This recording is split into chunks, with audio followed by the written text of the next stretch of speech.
यहाँ पर प्रोजेक्ट कार्य पहले पर हैं हम। तो चलिए इसमें क्या करना है देखते हैं। इसमें दिया है प्राचीन शहर नदियों के किनारे पर बसे हुए हैं।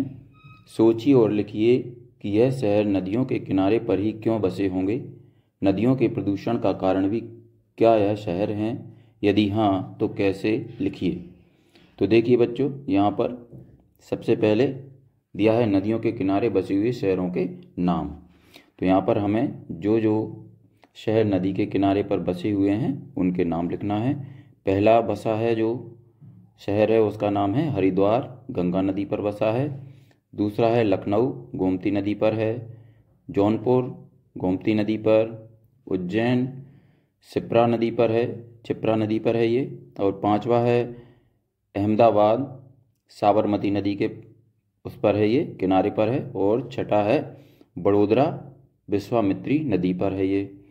सूरत ये तापी नदी के किनारे पर बसा है। और द्वारका है ये गोमती नदी के किनारे पर बसी है। इसके बाद अगला है विदिशा, ये बेतवा नदी के किनारे पर बसा हुआ है। और उज्जैन ये है क्षिप्रा नदी के किनारे पर। चलिए बच्चों अगला देखते हैं हम। अगला है शहर नदियों के किनारे क्यों बसे होंगे। तो इसमें पहला कारण है नदियों के किनारे पानी की उपलब्धता होती है। दूसरा है नदियों के किनारे की मिट्टी उपजाऊ होती है। तीसरा है नदियों से बिजली बनती है।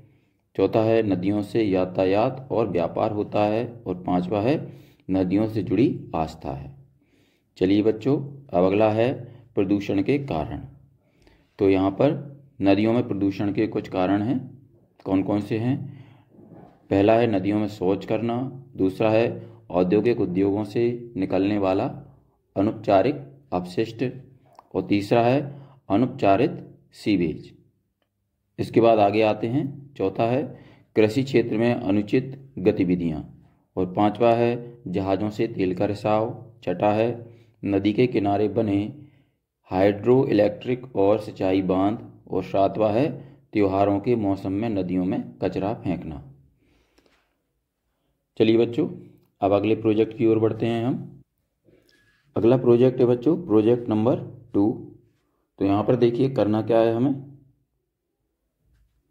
यहाँ पर नीचे दिया है दिए गए रेखा मानचित्र में निम्नलिखित को दर्शाइए। क्या क्या दर्शाना है? पहला है मान्यखेत, दूसरा है कन्नौज, तीसरा है बनारस, चौथा है मदुरई, पांचवा है बादामी, छठा है कल्याणी और सातवां है तंजावुर। इसके बाद इस तरफ दिए हैं राष्ट्रकूट राज्य है, चोल राज्य है, चेर राज्य है और चंदेल राज्य है। इनको हमें क्या करना है, ये जो भारत का मानचित्र दिया है इसमें हमें इनको दर्शाना है। ये यहाँ ये भारत के मानचित्र में कहाँ पर स्थित हैं। तो चलिए देखिए यहाँ पर देखिए कन्नौज यहाँ पर दिया है। ये देखिए बनारस यहाँ पर है, कन्नौज यहाँ है, बनारस यहाँ पर है। इसके बाद चंदेल राज्य यहाँ पर है और मान्यखेत यहाँ है, चोल राज्य यहाँ पर थे। इसके बाद तंजावुर यहाँ है, मदुरई यहाँ पर दिया है और चेर राज्य यहाँ पर दिया है, बादामी यहाँ पर है। इसके बाद राष्ट्रकूट राज्य कहाँ है? यहाँ पर है। और कल्याणी राज्य कहाँ पर है? यहाँ पर है। तो बच्चों यहाँ पर देखिए ये हमारा प्रोजेक्ट कार्य 2 भी कंप्लीट हो चुका है। तो आप भी इसी तरीके से अपनी प्रोजेक्ट की बुक में या आपके जो प्रोजेक्ट आप तैयार कर रहे हैं उसमें आप इस मानचित्र को कंप्लीट कर सकते हैं। तो बच्चों अगर आपको हमारा ये वीडियो अच्छा लगता है तो इसको लाइक करें, अपने दोस्तों के साथ शेयर भी करें। इसी तरीके के और भी वीडियो पाने के लिए हमारे इस चैनल को सब्सक्राइब करना न भूलें। धन्यवाद।